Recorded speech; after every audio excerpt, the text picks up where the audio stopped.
नमस्कार प्यारे बच्चों। आज हम पढ़ेंगे कक्षा 12 की केमिस्ट्री का ये तीसरा भाग है हमारा। इससे पिछले भाग में हम पढ़ चुके हैं विलयन के विभिन्न प्रकारों के बारे में। आज हम पढ़ेंगे विलयन की सांद्रता को व्यक्त करने की विधियों के बारे में। तो विलयन की सांद्रता को व्यक्त करने की विधियां निम्नलिखित हैं। पहली विधि है जैसे द्रव्यमान प्रतिशत, दूसरी विधि है द्रव्यमान आयतन प्रतिशत, तीसरी विधि है आयतन प्रतिशत। तो इस तरीके से हम मोल अंश है, मोलरता है, ये सभी हमारे क्या हैं कि विलयन की सांद्रता को व्यक्त करने की विधियां हैं। तो हम यहाँ पे हेडिंग लगाएंगे विलयन की सांद्रता को व्यक्त करने की विधियां। यहाँ पे हेडिंग लगाएंगे विलयन की सांद्रता को व्यक्त करने की विधियां। विलयन की सांद्रता को व्यक्त करने की विधियां। अब यहाँ पे विलयन की सांद्रता को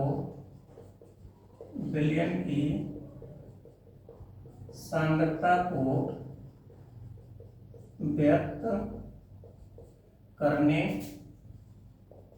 की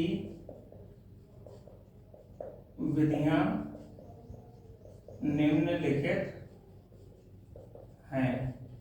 क्या है? विलयन की सांद्रता को व्यक्त करने की विधियां निम्नलिखित हैं। तो पहली विधि है हमारी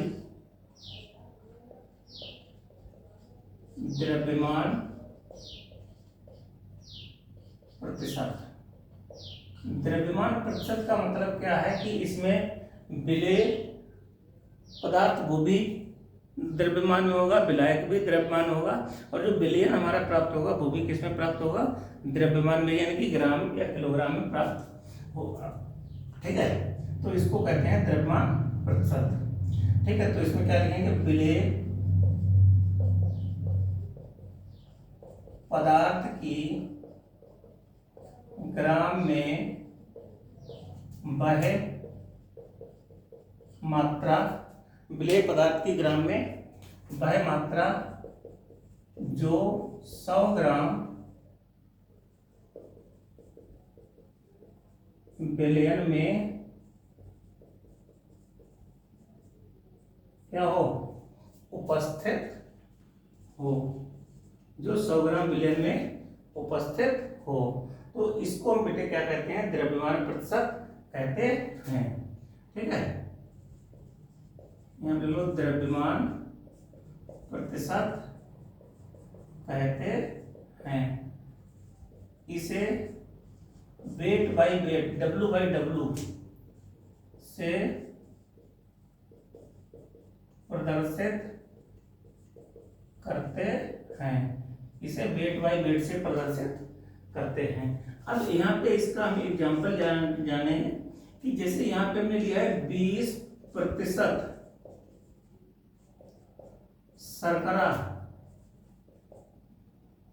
20% शर्करा का अर्थ है, यानी कि हमने लिया 20% शर्करा, तो 20% शर्करा का मतलब क्या है कि 100 ग्राम विलयन में 20 ग्राम क्या है? शर्करा की मात्रा है, और बाकी 80 ग्राम क्या है? हमारा विलायक, जिसको हमने जल के रूप में लिया है। तो 20% शर्करा का अर्थ है कि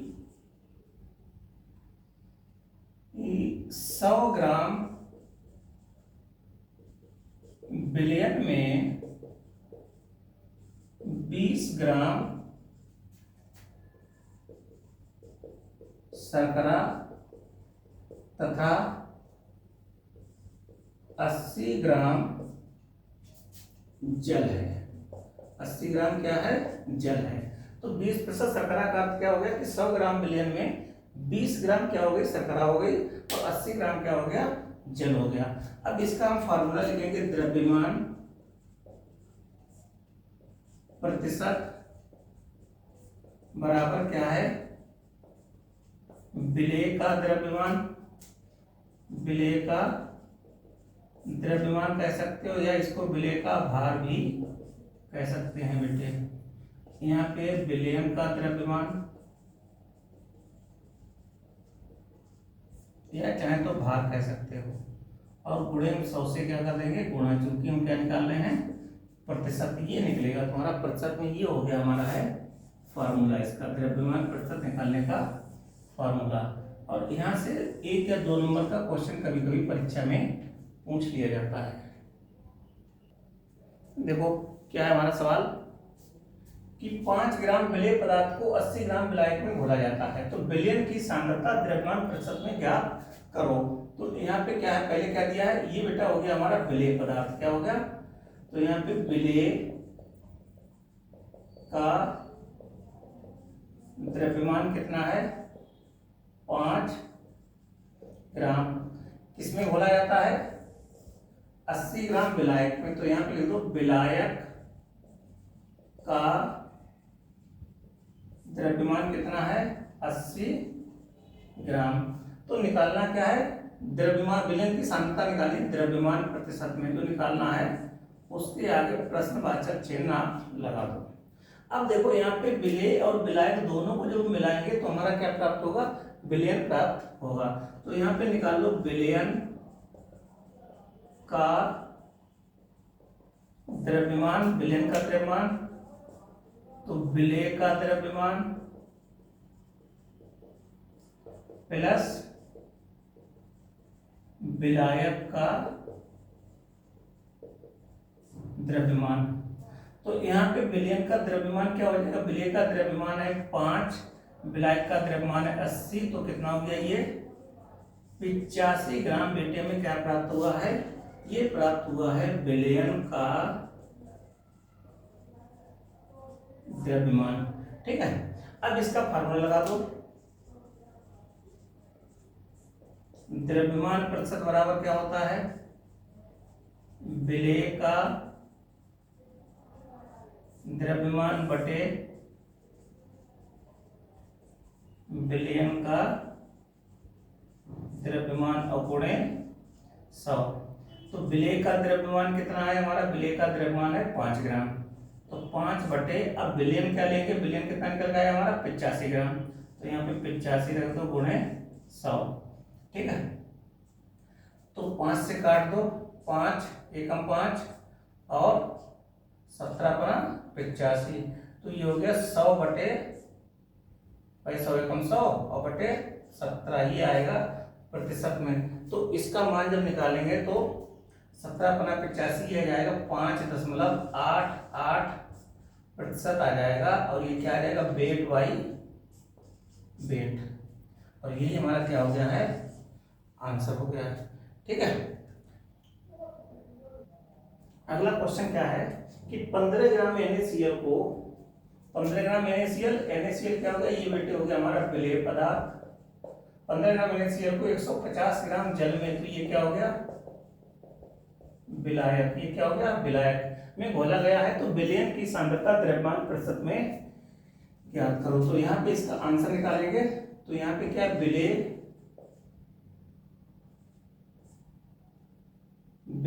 यानी कि विलेय के रूप में लिया हमने NaCl को, नमक को, का भार कितना है, भार कह सकते हैं, द्रव्यमान बात एक ही है 15 ग्राम।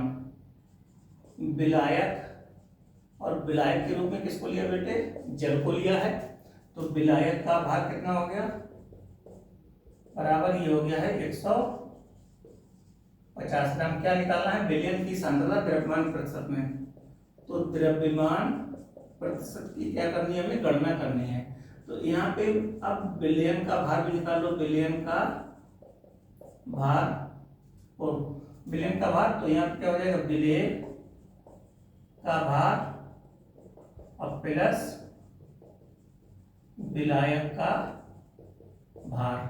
तो विलयन का भार, विलेय का भार कितना है 15, विलायक कितना है 150, तो 15 और 150 कितना हो गया 165 ग्राम क्या प्राप्त हुआ बेटे, विलयन प्राप्त हुआ है।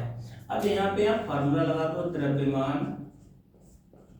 प्रतिशत बराबर क्या है, विलेय का भार, विलेय का भार बटे विलयन का भार गुणे 100। यहाँ पे इसका मान रख दो, विलेय का भार कितना आपको दे रखा है 15 ग्राम, और विलयन कितना निकल गया है 165 और गुणे 100। अब यहाँ से 15 से काटो, 15 एकम 15, 15 एकम 15, 15 एकम 15, तो ये हो गया 100 एकम 100/11। ये आएगा बेटे आपका निकल के प्रतिशत में, तो ये हो गया है 11 निमा 99, 0 11 निमा 99, ये आएगा प्रतिशत। और ये क्या हो जाएगा, वेट बाई वेट, और ये हमारा क्या हो गया है, आंसर हो गया है। ठीक है, तो ये हो गया आपका क्वेश्चन। देखो ये क्वेश्चन है एचडब्ल्यू में, कौन सा क्वेश्चन है कि 20 ग्राम ग्लूकोज को 180 ग्राम जल में घोला गया है। हमने क्या किया, 20 ग्राम जल को 180 ग्राम 20 ग्राम ग्लूकोज को 180 ग्राम जल में घोला गया है, तो जो इससे विलयन प्राप्त होगा तो उस विलयन की सांद्रता निकालिए बेटे द्रव्यमान प्रतिशत में। ठीक है, तो इसको आप अपने आप करेंगे, तो इसके नीचे लिख दो हिमशैल। ठीक है, इसको आप स्वयं करेंगे। तो उम्मीद करते हैं समझ में आया होगा।